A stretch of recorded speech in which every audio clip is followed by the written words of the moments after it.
Hi everyone, स्वागत है आप सभी का अरविंद यूट्यूब चैनल में।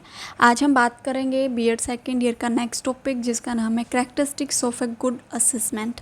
ये आपका सेकेंड यूनिट का फर्स्ट टॉपिक है असेसमेंट फॉर लर्निंग के लिए।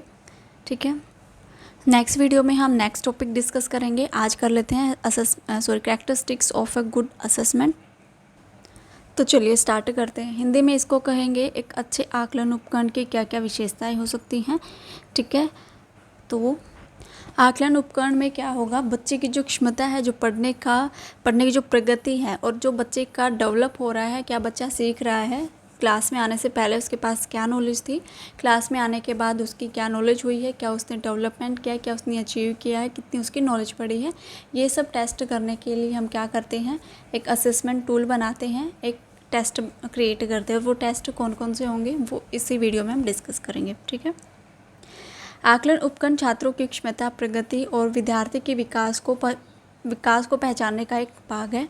आकलन उपकरण बच्चों के शुरुआती वर्ष, सेमेस्टर और विषय में जानने के लिए अध्यापकों की मदद करता है कि जब बच्चा क्लास में आया तब उसकी नॉलेज क्या थी, प्रीवियस नॉलेज क्या थी, सेमेस्टर टेस्ट जब हम लेते हैं उसके बाद उसकी नॉलेज कितनी इंक्रीज़ हुई है, और जो सब्जेक्ट है बच्चे का, अलग अलग सब्जेक्ट के टीचर होते हैं और अलग अलग सब्जेक्ट में बच्चे ने कितनी नॉलेज ली है, कितना उसका विकास हुआ है, ये भी जांचने में कौन मदद करता है, हमारे असेसमेंट टूल्स। किसी भी उपकरण को अच्छा या उत्तम तभी बनाया जा सकता है जब उसके मापने के लिए बनाई गई विभिन्न कसौटियों पर वो खरा उतरे। मतलब जो हमने टेस्ट बनाया है, टेस्ट क्यों बनाया है हमने, बच्चों को जांचने के लिए, बच्चों को देखने के लिए, मूल्यांकन करने के लिए कि बच्चों ने कहाँ तक कितना सीखा है। अगर वो उनके लिए ठीक नहीं है, उनका हम मूल्यांकन अच्छी तरीके से नहीं कर पा रहे हैं, तो वो टेस्ट या फिर वो टूल्स हमारे लिए उपयोगी नहीं हैं। किसी उपकरण की गुणवत्ता और उपयोगिता में वृद्धि करने के लिए उसकी जांच विभिन्न विशेषताओं पर की जाती है। तो विशेषताएं कौन कौन सी होंगी वो देखेंगे अब। चलिए, एक डेफिनेशन है, डेफिनेशन और देख लेते हैं। डेफिनेशन दी है क्लासमेयर और गुडविन ने। इनका कहना है एक अच्छे परीक्षण में वैधता, विश्वसनीयता और व्यावहारिकता होना आवश्यक है। जो डेफिनेशन दे दी जाती है वो डेफिनेशन आपको रटनी पड़ेगी, मतलब एज इट इज़ लिखनी पड़ेगी, हम उसको मॉडिफाई नहीं कर सकते। उसके बाद कैरेक्टरिस्टिक्स क्या क्या हैं। सबसे पहले कैरेक्टरिस्टिक्स है उद्देश्यता। उद्देश्यता का अर्थ होता है वह परीक्षण किसी उद्देश्य या फिर लक्ष्य की पूर्ति कर सके। हमने जो टेस्ट लिया है, हम जो बच्चों का टेस्ट ले रहे हैं, हमारा क्या उद्देश्य है, बच्चों को जांचना, उनका मूल्यांकन करना, उनको असेस करना कि बच्चों ने कहाँ तक सीखा। एक यूनिट हमने उनको करा दी, फिर सिर्फ काम हमारा यही नहीं कि हम सिलेबस कंप्लीट करा रहे हैं। सिलेबस जब हम कंप्लीट कराएंगे या कोई टॉपिक हम कंप्लीट कराएंगे, उसके बाद हम बच्चों का टेस्ट लेते हैं। तो टेस्ट लेने के बाद हम ये देखेंगे कि हम जो बच्चों पर मेहनत कर रहे हैं, हम बच्चों को जो समझाने की कोशिश कर रहे हैं, वो कितनी हद तक उनको समझ में आ रहा है। ठीक है, तो हमारा उद्देश्य क्या है, बच्चों को जांचना उनका परीक्षण के माध्यम से। परीक्षण का निर्माण तभी संभव होता है जब हमारे सामने कोई उद्देश्य या फिर समस्या होती है। तो हमारा उद्देश्य क्या है, बच्चों का मूल्यांकन करना है, उनको असेस करना है कि हम जो बच्चों को पढ़ा रहे हैं उन्होंने कहाँ तक उसको समझा है। उसके बाद सेकंड, विश्वसनीयता। विश्वसनीयता क्या होगी, एक अच्छे परीक्षण की विशेषता यह है कि वह परीक्षण विश्वसनीय हो। इसका अर्थ है कि परीक्षा ऐसी हो जो बार बार प्रयोग करने के बाद भी एक ही निष्कर्ष प्रदान करे। फॉर एग्जांपल, हमने किसी बच्चे का आज टेस्ट लिया है, मान लीजिए आज कितनी तारीख है, आज 13 तारीख है, तो आज हमने किसी बच्चे का टेस्ट लिया है। ठीक है, उसमें उसके मार्क्स आ गए 70। हमने उसी टेस्ट को अगले दिन ले लिया या फिर अगले से अगले दिन ले लिया, 15 को ले लिया, तो उस टेस्ट में उस बच्चे के मार्क्स सेम आने चाहिए। हमें इस तरीके का टेस्ट बनाना है। ठीक है, हमें कोई पार्शलिटी नहीं करनी है बच्चे के साथ। तो इनका कहना है कि हमारा जो परीक्षण है, जो हम टेस्ट बना रहे हैं, उसमें क्या होनी चाहिए, विश्वसनीयता होनी चाहिए कि हम जो टेस्ट ले रहे हैं बच्चे का, उसमें जो मार्क्स उसके आज आए हैं, 2 दिन के बाद कभी भी जब हम उसका टेस्ट ले, उसके मार्क्स उतने ही होने चाहिए। 1-2 नंबर ऊपर नीचे हो सकता है, लेकिन ये नहीं कि ज़्यादा डिफरेंस हो जाए। आज बच्चे के 70 नंबर आए हैं और कल बच्चे के 30 नंबर आ जाए, इस तरीके का टेस्ट नहीं होना चाहिए। उसके बाद है मानकीकरण। मानकीकरण क्या होगा, स्टैंडर्डाइजेशन।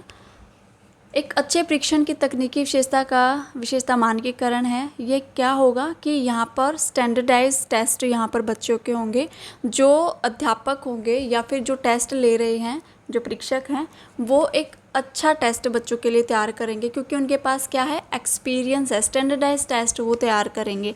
उसमें क्या होगा, एक तो समय की बचत होगी और किसी भी प्रकार की पक्षपात की भावना उसमें नहीं आएगी, क्योंकि उनके पास क्या है, एक्सपीरियंस है और उन्होंने अपने एक्सपीरियंस के आधार पर ही विषय वस्तु का चयन किया है। ठीक है, तो टेस्ट क्या होने चाहिए, स्टैंडर्डाइजेशन टेस्ट होने चाहिए। उसके बाद है वस्तुनिष्ठता। वस्तुनिष्ठता का अर्थ है परीक्षा में प्रश्नों का स्वरूप स्पष्ट हो तथा उसका एक निश्चित उत्तर हो। देखिए यहाँ पर क्या होगा, फॉर एग्जांपल बता देती हूँ। वस्तुनिष्ठता का यहाँ पर मतलब है कि एक टेस्ट लिया हमने किसी बच्चे का और उस बच्चे के टेस्ट को हमने कॉपी कर दिया और हम हैं 2 टीचर। ठीक है, 2 टीचर है, स्टूडेंट एक है, टेस्ट उसने एक दिया है, उसकी हमने फ़ोटोकॉपी करा ली है और दोनों टीचर्स को दे दिया है। एक मैंने ले लिया है, एक दूसरे टीचर ने ले लिया है। दोनों टीचर्स जब उस टेस्ट को चेक करेंगे, क्योंकि टेस्ट तो एक ही है, तो उसका जो रिज़ल्ट आएगा, जो उसके मार्क्स आएंगे, वो सेम मार्क्स आने चाहिए। हमें बच्चे के साथ पार्शलिटी नहीं करनी है कि मुझे ये बच्चा पसंद है इसलिए मैं इसको ज़्यादा मार्क्स दे रही हूँ, दूसरे टीचर को वो बच्चा पसंद नहीं है तो दूसरे टीचर उसको कम मार्क्स दे रही हैं। ऐसा नहीं होना चाहिए। तो जो टेस्ट हमारा होगा, जो परीक्षण हमारा होगा, वो कैसा होना चाहिए, वस्तुनिष्ठ होना चाहिए। कोई भी प्रभाव बच्चे पर या बच्चे के मार्क्स पर नहीं पड़ना चाहिए टीचर का। ठीक है, अगर एक टीचर उसको 80 नंबर दे रहा है, 70 नंबर दे रहा है, 60 नंबर दे रहा है, तो दूसरा टीचर भी उसको उतने ही मार्क्स दे। ठीक है, उस पर किसी भी प्रकार का कोई पार्शलिटी ना करे बच्चे पर। ठीक है, तो ये होगी वस्तुनिष्ठता। उसके बाद है विभेदकारिता। इसका क्या मतलब है, विभेदकारिता का से अभिप्राय है कि परीक्षा ऐसी हो जो उच्च योग्यता और निम्न योग्यता धारण करने वाले बच्चों में विभेद कर सके। यहाँ पर जब हम बच्चों का टेस्ट लेंगे तो सभी एवरेज के सभी तरह के बच्चे होते हैं क्लास में। कुछ बच्चे एवरेज होंगे, कुछ हाई एबिलिटी वाले बच्चे होंगे जिनको बहुत जल्दी से समझ में आता है चीज़ें, जो बहुत जल्दी से सीख जाते, समझ जाते हैं, और थोड़े से स्लो लर्नर होते हैं। तो सभी प्रकार के बच्चे होते हैं क्लास में। तो यहाँ पर टेस्ट ऐसा होना चाहिए कि बच्चों में विभेद कर सके। विभेद मतलब पार्शलिटी नहीं, ये जज कर सके कि कौन सा बच्चा एवरेज है, कौन सा बच्चा इंटेलिजेंट है और कौन सा बच्चा वीक है। इससे हम बच्चों में विभेद करके या फिर बच्चों को अलग करके या फिर बच्चों को स्टैंडर्ड के अकॉर्डिंग अलग करके उन पर थोड़ा ध्यान दे सकते हैं। अगर कोई बहुत ही ज़्यादा स्लो लर्नर है तो हम उस पर थोड़ा एक्स्ट्रा ध्यान देंगे कि बच्चा क्यों नहीं सीख रहा है, कहाँ पर हमारी टीचिंग मेथड में कमी है, हम जो बच्चे को सिखा रहे हैं वो उसके अकॉर्डिंग सीख रहा है या नहीं।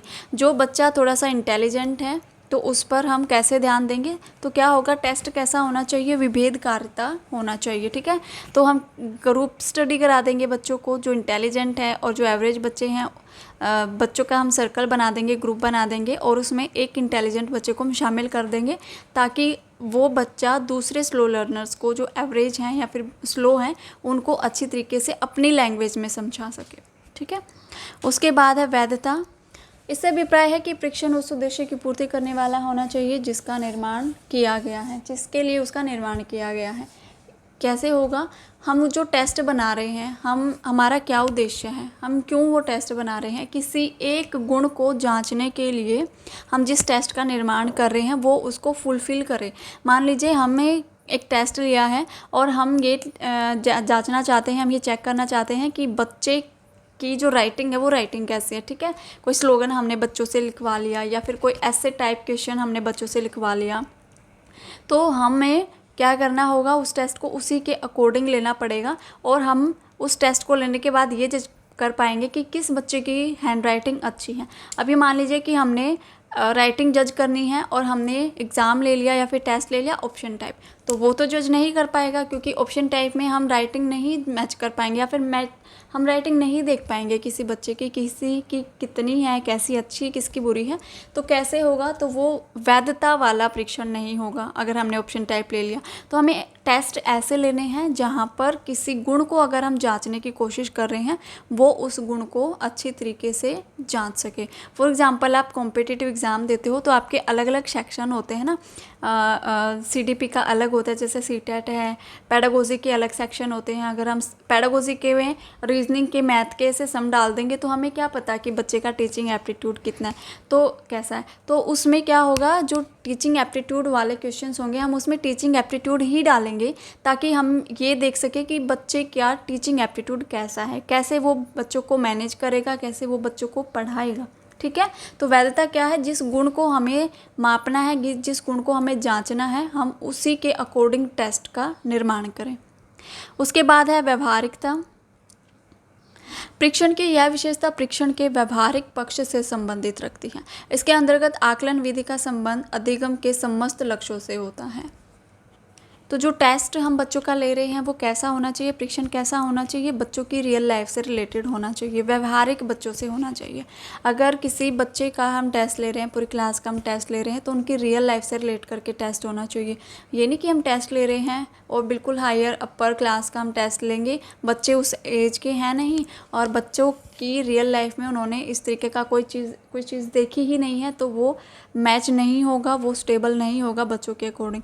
तो हमें टेस्ट एज के अकॉर्डिंग लेना चाहिए, बच्चों के व्यवहारिक के अकॉर्डिंग लेना चाहिए, जो उनकी रियल लाइफ से रिलेट करता हो। ठीक है, कि हम टेस्ट ले रहे हैं तो हम बच्चों का ये टेस्ट ले सकते हैं कि पोल्यूशन के बारे में आप लिखो, पोल्यूशन के बारे में आप क्या सोचते हो, क्योंकि पोल्यूशन के बारे में सभी अपने अपने अलग अलग व्यूज़ देंगे, सभी ने पढ़ा है, समझा है उस चीज़ को कि पोल्यूशन क्या होता है, सभी अपने अपने अलग अलग व्यूज़ देंगे। ठीक है, तो ये होती है व्यवहारिकता। ठीक है, तो ये हमारा क्वेश्चन यहाँ पर कंप्लीट होता है। ये टूल्स से कुछ इतना ही क्वेश्चंस आपका आएगा एग्ज़ाम में। Okay, so assessment for learning की नेक्स्ट वीडियो आपकी जल्द ही मिलेंगी, आज मिल जाएंगी, नहीं तो कल कंटिन्यू मैं डालने की कोशिश करूँगी। असेसमेंट फॉर लर्निंग की मैं कंटिन्यू कराने की कोशिश करूँगी। अगर आपको कंटिन्यू वीडियो चाहिए है तो चैनल को सब्सक्राइब कर लीजिए और बेल आइकन प्रेस कर लेना, ताकि जब मैं वीडियो अपलोड करूँ तब आपको नोटिफिकेशन मिल जाए। ठीक है, अगर आप चाहते हैं मैं डेली अपलोड करूँ तो चैनल को सब्सक्राइब ज़रूर करना और अपने फ्रेंड्स के साथ ज़रूर शेयर करना। ठीक है, ताकि मेरा मोटिवेशन बढ़े और मैं और ज़्यादा वीडियो आपके लिए बना सकूँ। ठीक है, थैंक यू।